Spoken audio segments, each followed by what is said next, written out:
Hi, John Hoffman, Senate District 36, representing Champlin, Coon Rapids, and Brooklyn Park. And this week in State Capitol, we've been really busy. It's been really a busy week. In elections, we looked at early voting, we looked at absentee balloting, we looked at some other provisions that needed to change within elections. And we came with a big omnibus bill that should get moved on to help strengthen our ability to vote right here in Minnesota. And I also got to chair the Environment and Energy Committee, where we had further discussions on silica and mining in Minnesota, and heard from lots of people, citizens, industry, and we came up with a bill to move on to the next committee to have further discussions on it. And you know, we're starting to learn more and more about the impacts and what it means for our economy, what it means for our environment. But the key is, for us in the Senate, is we got to keep talking. We got to keep discovering what's right for Minnesota. And we will. And also this week, we looked at education, specifically equalization.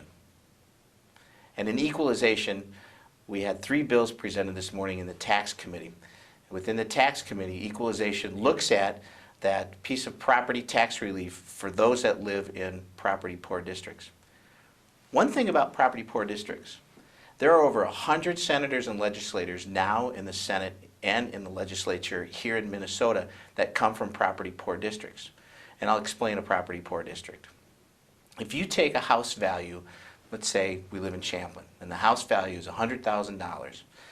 To create the $900 per pupil unit of money, we have to raise over $202 in property taxes for that individual in Champlin to raise that $900 in per pupil unit revenue.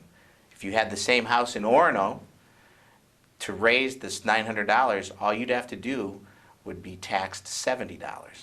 So when you look at that, equalization says this is about fairness, and it's about property tax relief for those districts that might not have a mix of industry or a mix of wealth.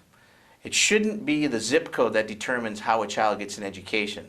Rather, our Article 13 in our state's Constitution says it's up to the legislature to provide a uniform and standard education system. And that includes taxing, that includes making sure that every child has access to a free public education.